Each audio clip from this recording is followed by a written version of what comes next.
Welcome to Killer Women with your host, best-selling author Danielle Girard. And now, Danielle's next killer woman.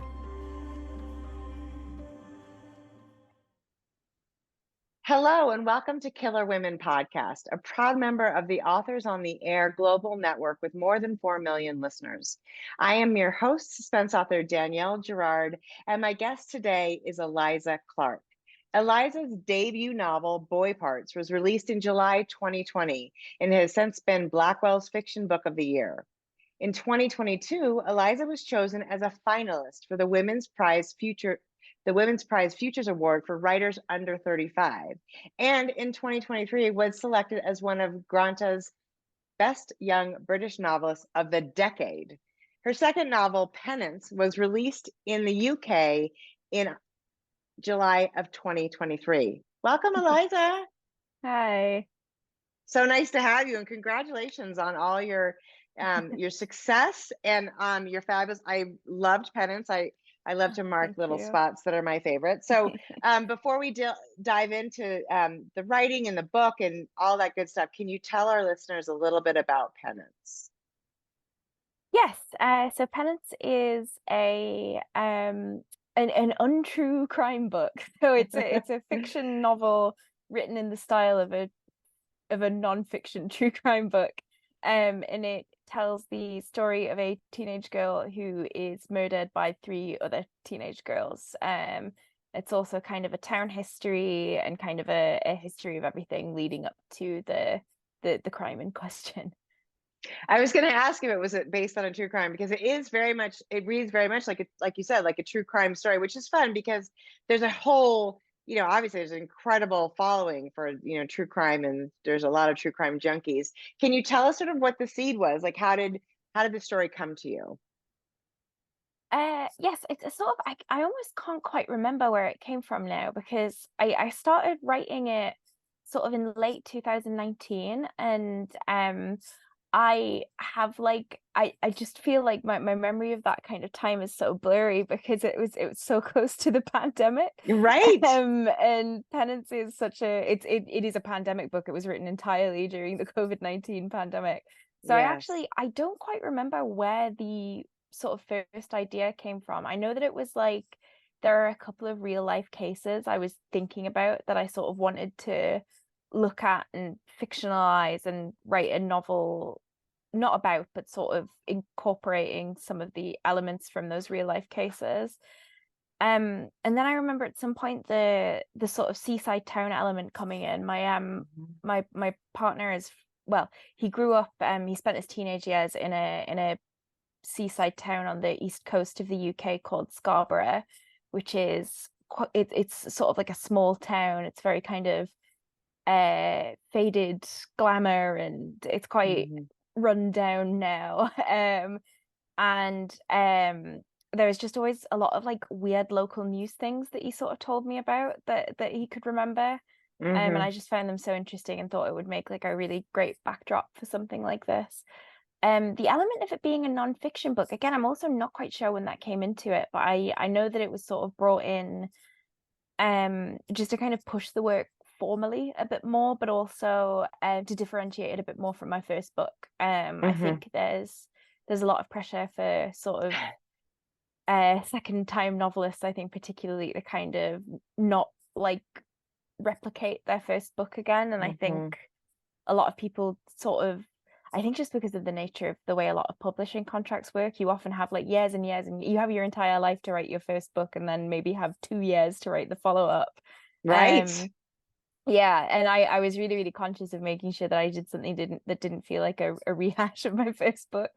So yeah, there was that element of it as well. And yeah, and I think it just sort of built up very gradually from there. It was writing this was quite a slow process compared to my first book, which I think I had the first draft of that done in about 9 or 10 months or something, whereas this was done in bits where I was taking long breaks. So it's sort of I started it in late 2019, and then I don't think I went back to it until sort of autumn of 2020, and then had another big break from it and did some stuff in spring of 2021, and then a lot in autumn, and then a lot in like early 2022.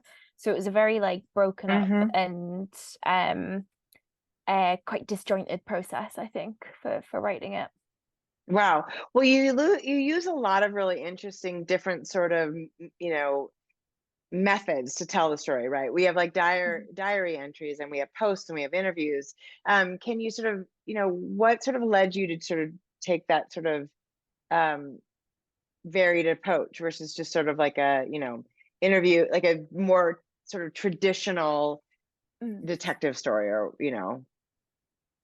Yeah, I think it was, again, part of that interest in wanting to just do some, I guess, to vary the format of the book and Hmm. to experiment a bit formally, while also kind of leaning into my strengths. So I'm good at mimicking, and I'm good at sort of first person voices. So I thought it was sort of a way to almost kind of play to those different things that I think I'm good at.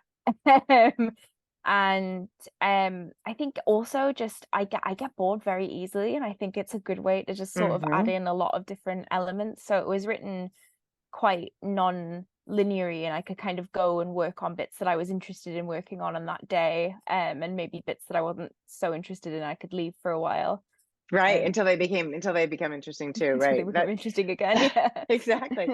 So I think one of the fun themes of the book is sort of our culture's obsession with, you know, true crime. And, you know, Hmm. I guess, you know, why do you think that is? And why do you like, what about that was interesting to you? Because you've obviously are exploring that as a, you know, as part of the book. Yes. I think we've kind of reached it's interesting because I think true crime stuff changed a lot while I was writing Penance. It feels like we kind of went into true crime overdrive a little bit during the pandemic. And not that it wasn't becoming increasingly big and increasingly mainstream before that, but I feel Yeah. like it kind of really rocketed. I think it was sort of the Netflix stuff really, really took it to like a different place. Yeah. Um, and I think it was sort of, I don't know, I suppose my own relationship with true crime changed quite a lot as well while I was writing it, and that I kind of went in as quite a like casual consumer of true crime, and ended the book as being quite a critical consumer of true crime. Hmm. I think yeah, and I suppose it was sort of that element of it becoming increasingly mainstream and increasingly saturated Hmm. that sort of helped, that kind of shifted my opinion on it while I was writing it. I think it was also while I was writing the book, I was reading a lot of true crime and a lot of what I would consider to be sort of quite like high quality and like very sensitive and intelligent true crime writing, which I was sort of using as like a structural reference, but also it's sort of the amount of reading of that kind of material I did made it difficult for me to go back to some, say, I would say like sort of documentaries and podcasts which are maybe less sensitive and less what's the word I'm looking for, less detailed and less Uh-huh. informative, I suppose. Yeah. It was kind of So reading a more lot of, salacious pieces that are yes, more more like salacious, about yeah, the, exactly. yeah, yeah. I completely Yeah. understand. I think it's, you know, I think that's an interesting part of it. It's like there is, of course, a natural interest and curiosity about how things Mm, happen. I think women, you know, women are the main consumer of true crime, and I always mm, think that's really interesting. But maybe it's because we're primary victims, right? I mean, we're more often mm, victims than men are. Um, but I think it's interesting because there is, like you said, there's a huge number of very insensitive um, mm, true crime things happening, and then there are lovely ones that are much more sort of delicate and thoughtful and respectful, right? Because mm. some of them are just downright disrespectful. I mean, can't imagine being part of a, you know, being the victim's mother or something, and seeing Yeah.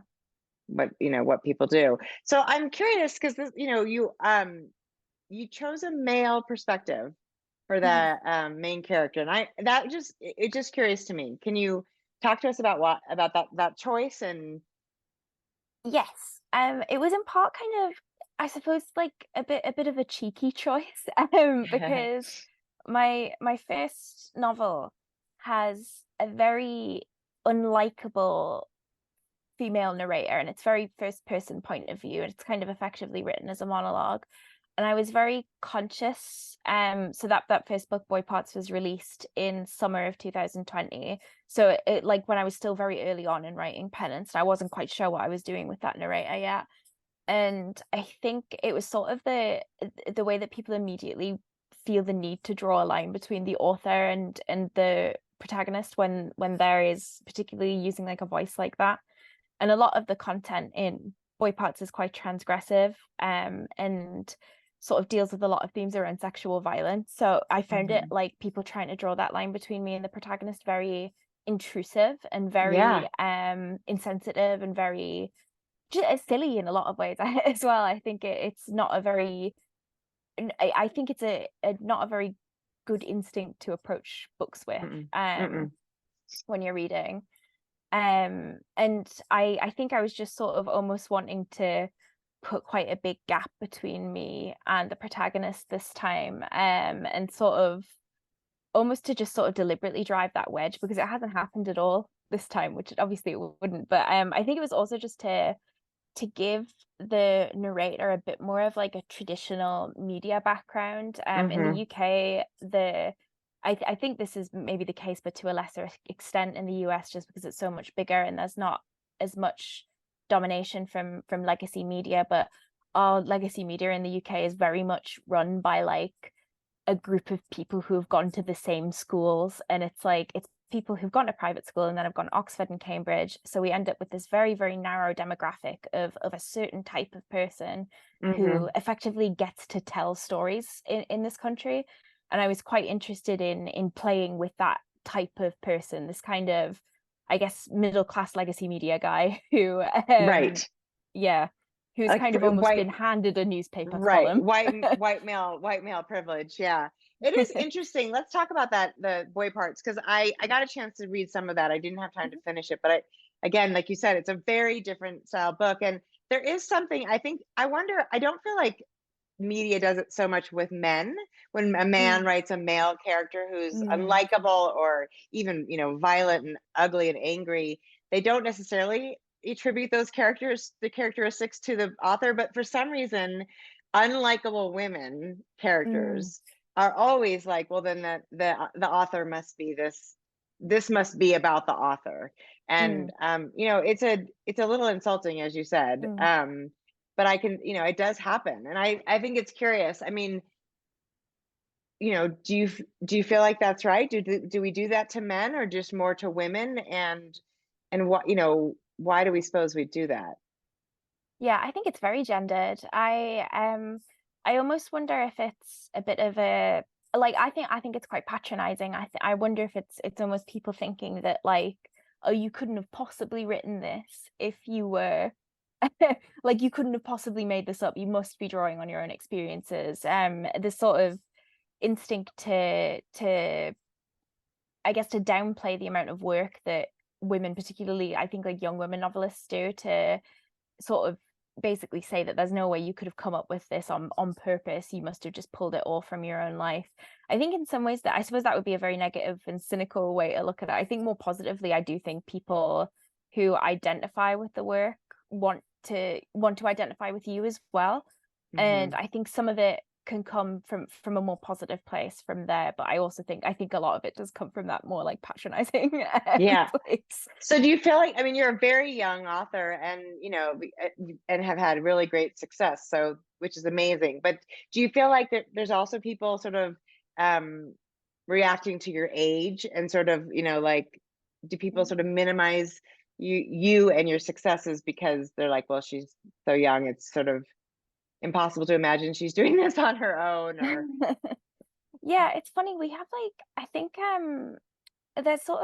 there's been like an increasing amount of criticism about the focus on young authors. I think I don't know if this is as much a case in the US, but it's certainly in the UK there's been a sort of an increasing backlash to highlighting and sort of prizes and list culture and stuff that seems to be catering toward the under 35s and under 40s, and sort of highlighting the idea that it's kind of like quite sort of cynical marketing tactic to kind of pick up these people who are, I guess, kind of younger and a bit sexier and a bit more sellable or something. So it's funny. I haven't found, well, I feel like I've had kind of like a kind of general, a bit of a sort of general dismissiveness that I think a lot of like young debut Mm-hmm. women authors have. I wonder if it will be interesting to see how I feel about this as I get older, because I just feel like I don't have a lot of perspective on it now. Mm-hmm. So it'll be interesting to see if when I'm like in my 50s, 60s, that I'll be like, oh, actually, yeah, the way people used to talk about my work 30 years ago was actually quite strange. Mm-hmm. When they're And right. And yeah, somewhat dismissive, right.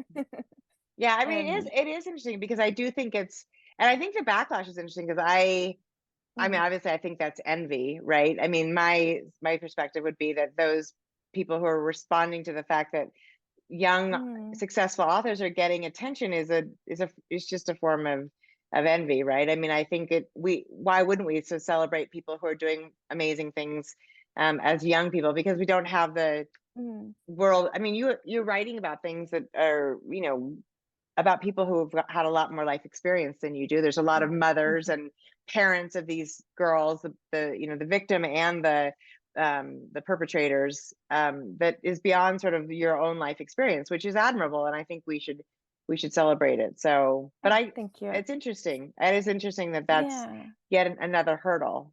I think that's maybe sort of an element of that. I think in some ways people are sort of responding to the kind of structural things that keeps people out of the arts at a young age. Hmm. And they're sort of, I think of it as almost a bit of a sort of like somebody honking their horn at a car that's cut them up, and that they're not really like honking the horn at the person inside the car, they're honking at the car. And I Hmm. think, and it's not particularly pleasant if you're inside the car. But Hmm.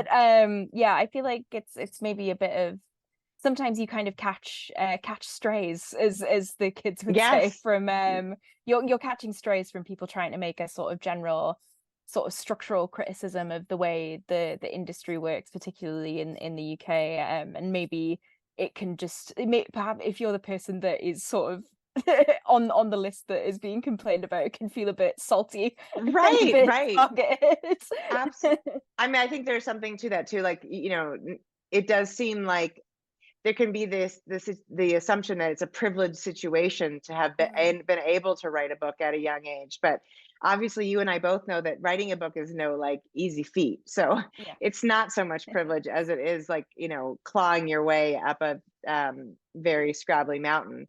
So tell mm, us about your, since this is your second sophomore book, and like you said, there is a lot of pressure on the sophomore book, and you've, I think, delivered beautifully. So hopefully you're thank feeling a you. little, the pressure of that part of it at least is over. Tell us about sort of, as a young person, sort of how did you end up, being deciding that you were going to write a book sort of at such a young age, and how did was your, if you don't mind talking about your sort of experience and where you submitted. And obviously you didn't just write boy parts and send it into a publisher and it came out 6 months later. We know that's not how this works. So tell us about Yeah. your journey.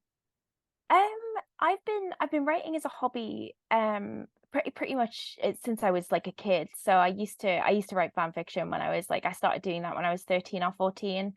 And I just used to do it all the time. It was like I actually probably ended up with like worse grades at school than I would have had, because I was writing so much fan fiction.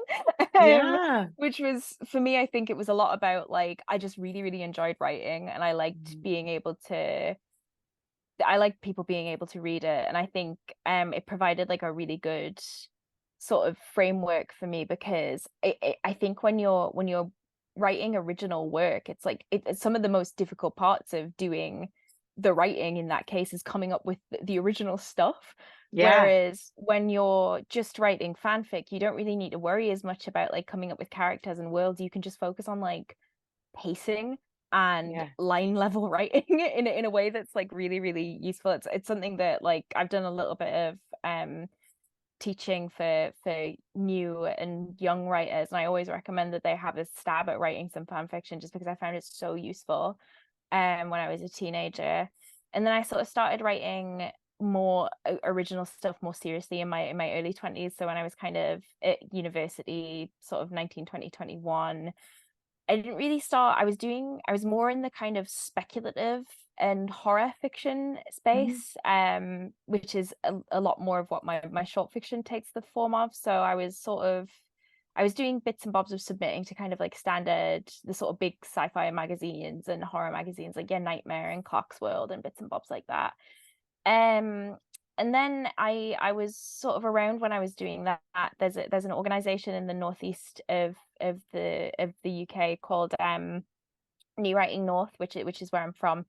And it was while I was living back there in a city called Newcastle, which is it's a great city, but it's very cut off from the arts, which is very, very London centric. So New Mhm. Writing North was like a really, really essential organization for me to get involved with.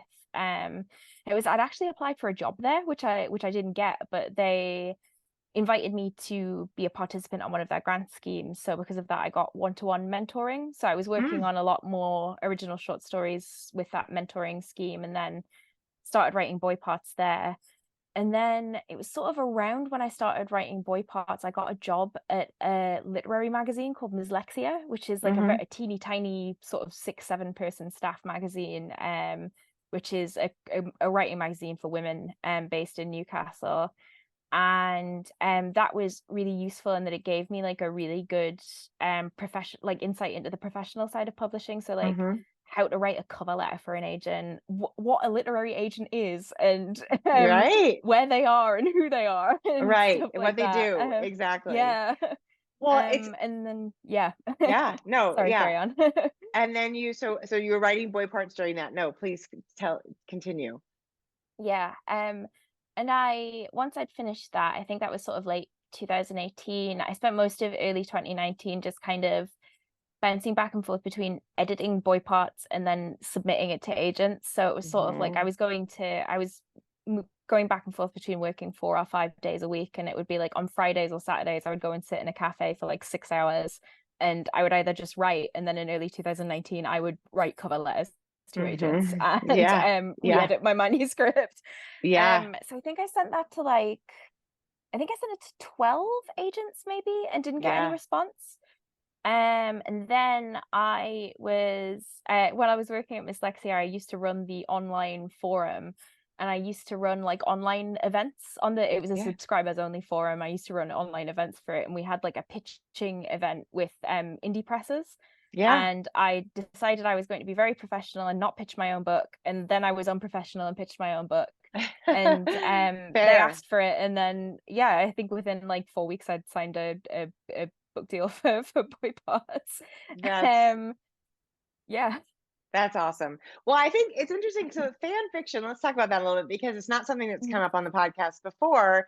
And I think Oh, it is a really? younger, I mean, it's a younger generation's thing. My daughter's Mm, 23 and she talks about it a lot. But I love the idea that because the world is already created, right? mm, That it makes some parts of this of the process easier. Can you elaborate a mhm. little bit on sort of what type of fan fiction you did and maybe explain a little bit to those people who might not know exactly what fan fiction is, what it is. Yeah, it's basically you write stories for like pre-existing media properties. So there's like a lot of Harry Potter fan fiction. There's a lot of like Lord of the Rings fan fiction and that kind of stuff. I used to bounce around a lot between a lot of different fandoms just because I was more interested in the writing, I think, than I actually was in the sort of being like in the fandom stuff, if that makes sense. Mm-hmm. But yeah, it normally just kind of like it's sort of almost like filling in the gaps and exploring things that you wanted to see more of that Mm-hmm. the media property that you liked wasn't necessarily delivering on. So like more finding out more about like or writing more about particular characters that you really like, or more about like relationships that you want to see on screen, and just kind of bits and bobs like that. And I mean, I know there's a lot of it out there. How do did you disseminate it? Did people, did they download it and read it? How do people get access to it? There's like a couple of different websites. I think the main one that is used at the minute is called Archive of Our Own, which I think was the one Okay. that I will have mostly used under like a few different account names and stuff. Which is it's basically just you upload a story there. It works the kind of the same way that like Wattpad or something for Mm-hmm. original fiction, which you might be more Mm-hmm. familiar with. It's very, very similar setup to that. You kind of upload it and tag it with the fandoms and characters that are involved, and then people click it and read it. Well, I mean, it's fascinating. I think that it makes a lot of sense because starting a book with nothing, right? No character, no Mm, world, nothing. And then the idea of writing shorter fiction, which it sounds like you did as well. mhm. All ways to sort of, so I mean, for such a young person, you've got a lot of experience, right, in writing. You've been doing it a long time. Yeah, I guess in some ways, like, yeah, I think if you can count fan fiction, which I guess you sort of can, Of course, of course. Every word um, counts. but yeah, I've been writing a lot since I was like, I don't know, I feel like it's almost given me a bit of a head start because I felt like I haven't had to do my sort of basically I don't have like a desk drawer novel because I felt like sort of quite adept in carrying out like a long form story already by the time I was kind of getting to the state of working in my own original like characters and themes and stuff. Yeah. Yeah, and I think the idea of doing short fiction, which it sounds like you Mhm. did, so you went from fan fiction to original short fiction, which is those are all really important building blocks that I think a Mm, lot of people who want to write a novel just think, oh, I'm just going to start a book, which is, as we know, mm. a much bigger undertaking than one can Yeah. imagine when one starts. Yeah, it's so, so intimidating. I think it's all about kind of breaking it down into easier, more approachable chunks, I think, Yeah, for fiction writing. Because yeah, the yeah. idea of just sitting down and writing a novel is like I don't know if that's possible if you can do that without like at least trying your hand at doing like a bunch of short fiction or like longer Right. form short fiction. Well, Maybe some right. people Or do. if you do, it makes it, it's a, it's not, you're not going to get it probably right the first time. That's for sure. Mm, And it is a huge investment in time, especially when you're a young person having to support yourself, right? I mean, mm, there's a lot of tricks to it. So, coming back to, penance, because there's so many fun mhm, things, to explore about this. One of the things I thought was interesting is sort of the theme of bullies being bullied and like, mm, oftentimes like we experience both, of course. We have experiences with being the bully, and everybody has it in one way or another, right? But the book, mm, sort of explores what, when we take things too far and how that line is it's a very narrow line between, mm. you know just sort of what we consider like an inappropriate comment made off the cuff, and really when we've done real damage. So, I'm curious to hear sort of your thoughts on exploring that theme, and the idea of, um how we get to that place where we've, taken something too far. Yeah, I'm really interested in like power and violence in my work. I think it's sort of one of my main themes, I guess. Hmm. Yeah, I've always just been interested in that sort of, I guess that sort of acting out of power dynamics that you've been subject to on other people and like seeing and I guess experiencing for myself like people who are picked on by other people then taking the opportunity to pick on people who they can basically. I've Sure. always found that very interesting the way that people seem to be even like teenagers I think particularly seem to be very attuned to these it's sort of weird social hierarchies that seem to crop up out of nowhere in this very Yeah. like I don't know, it's almost like quite ape-like way of sorting and looking at people. I think that's fascinating that that that people do that basically. Right. Um yeah, and it's just so it's quite strange and it feels quite like in some ways quite uncivilized. Oh, Um and yes. I think Sort of Lord of the yeah, Flies ish, right? I mean, it yeah, really is. Yeah. it totally is, yeah, and it feels like, I don't know, like high school is like this sort of awful like containment zone for people who are like both the most fragile and the most volatile they'll ever Mhm. be. I And we just know. put them all in a big building for 6 Yeah. years and expect it to work out fine. Well, And yeah. yeah. And it's not doesn't go that well over here, as you know, Mm, because of course the presence of a lot of weapons. Do you mm, feel like, I mean, so teenagers, and maybe it's just that we're spending more time thinking about teenagers, or there's a change in focus, or social mm, media makes us more aware of what everybody's doing. mm, But it seems like teenagers are maybe more, there's more violence around that age group than there has been, or is it something that we're just paying more attention to? What do you think? Yeah, I feel like I wonder if it is maybe something that we're paying more attention to. And I also wonder if it's in part because we consider we consider them to be children in our current cultural setup, whereas 100 years ago they were adults. So we didn't Good really think point. about it like that. Like I think a Right. lot about when you sort of read about like medieval history and then realize that like a bunch of the people sort of starting wars were like 20, and you kind of think like, Right. oh, of course a bunch of 20-year-olds are starting wars. You're an Right. idiot at that age. Why wouldn't you Right. start a war if you Right. Right. You're could? right. And Your brain's not fully formed till you're 25, and by that yeah, time, 100 years ago, a lot of people were already dead, right? I mean, yeah, it's a very exactly. different.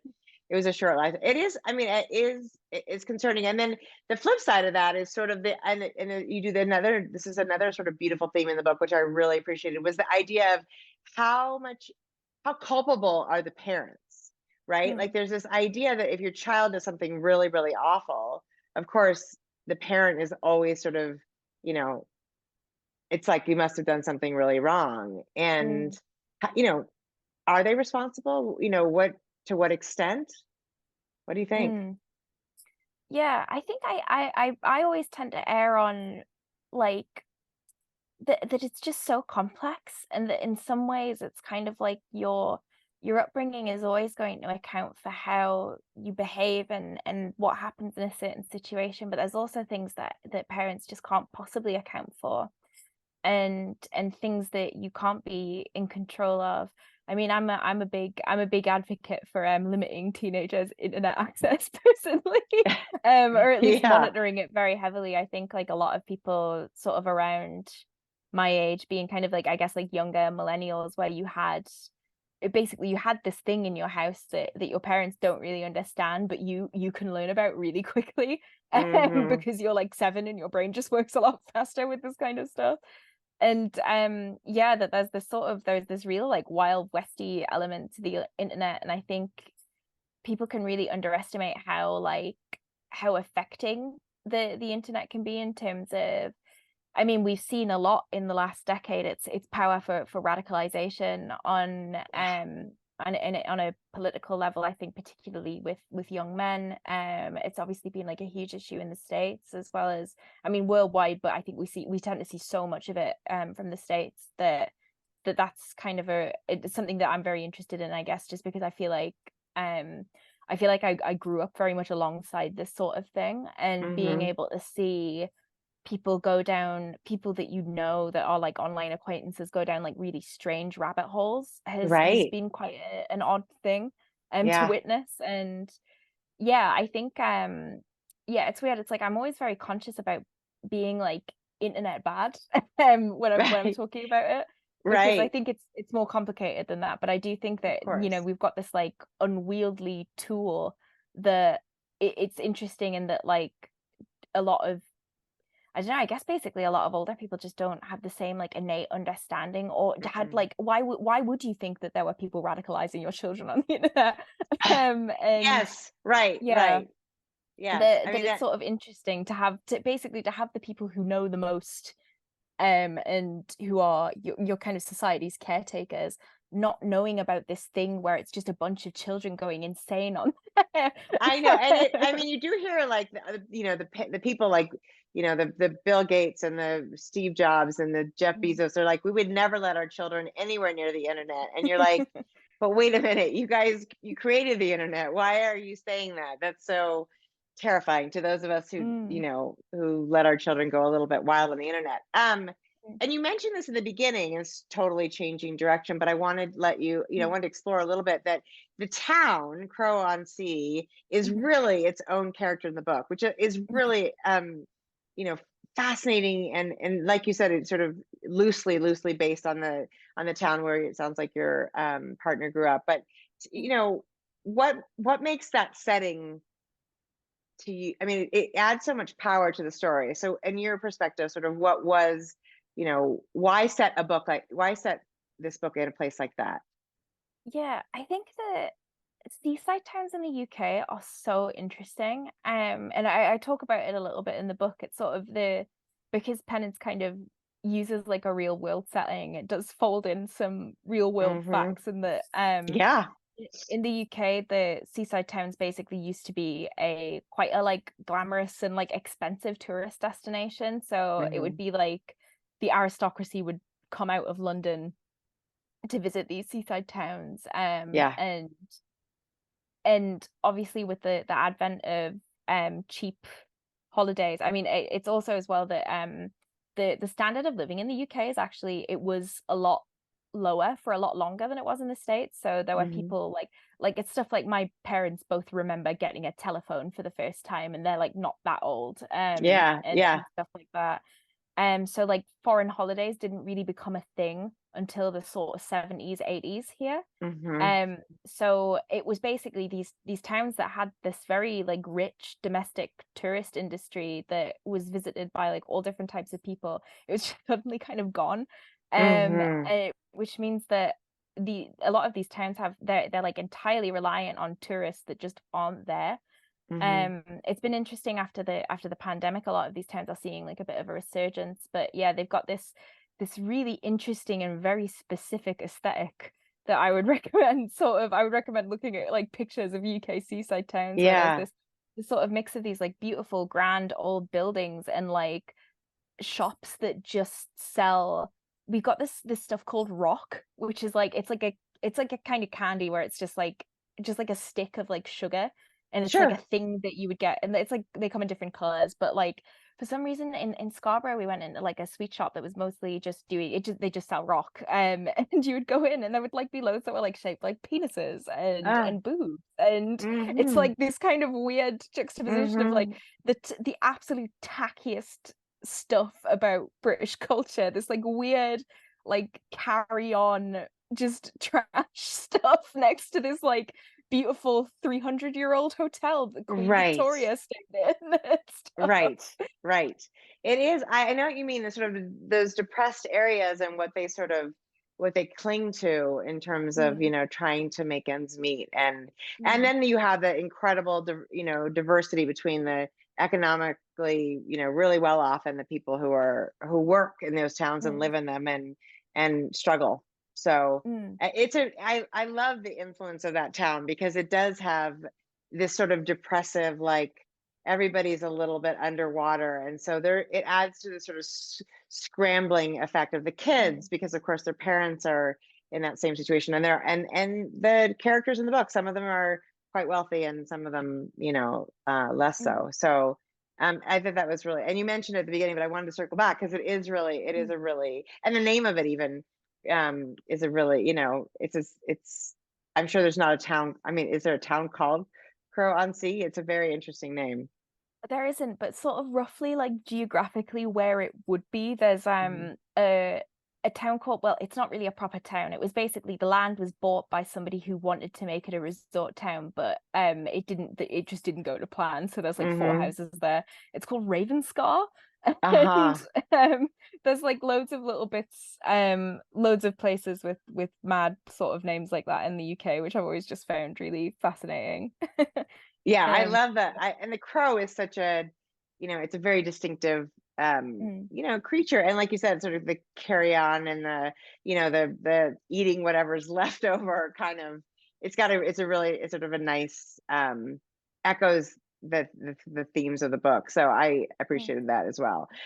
So can you tell us, I know everybody, I always hate when to get the question, you just finished this book, you've just launched it, everyone's so excited, and then the next question is, what are you working on? So I wanted to ask, are you able to tell us a little bit about your next project?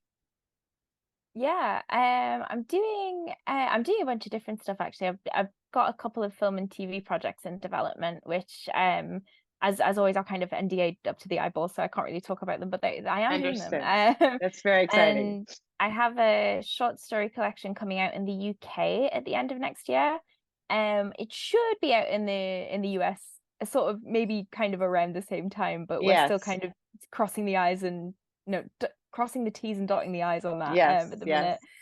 Which will be more of the kind of like speculative kind of horror and science fiction stuff that I mentioned earlier, which I always think it's funny because a lot of those stories are like 5 or 6 years old, and when Boy Parts came out, I almost like considered myself like a sci-fi writer. So it was quite Yeah, weird, like being in this very contemporary fiction literary space when that's sort of what my background is. So it'll be fun to right. get some stuff like that out. Yeah. And yeah. So you're busy. You're keeping Yes. busy. Well, I love it. Well, we will look for you for sure when it comes to the the TV and film stuff, because as you know, we're not making very much of that over here right now. I'm hoping No, that'll yes. change soon. But well, this was really exciting. So Eliza, tell people where to find you. I'm social media, your website, so they can check it all out. Yes, I am at Fancy Eliza on both Twitter and Instagram. I'm a Hmm. lot more active on Instagram though, and I think that's it. I do have a website, but it's just almost there for just informational purposes. Okay, so the Um, Fancy Eliza at Instagram sounds like the best yeah, place, and we can, probably and the there best I'm place. sure Yeah. your profile links to all the stuff we need to know about you. Yes, So, absolutely. Yeah. well, I look forward to finishing Boy Parts because I got distracted, but I really, really enjoy this, and Oh, thank you so much. congratulations on your Thank success, you. and we'll look forward to seeing you with your Yeah. next release. Yes, thank you, and thanks so much for having me. Thanks, I Oh, really so appreciate fun. it. Oh, yeah, and Thanks. thank you to the publicist who pointed this out because I had not heard of you. So I love Mhm. discovering new authors, and Eliza was new for me. And you can check her out at Fancy Eliza, which I love. And for everybody joining us today, thank you for joining Killer Women with Eliza Clark. I'm Danielle Girard, and we will see you next time. Bye.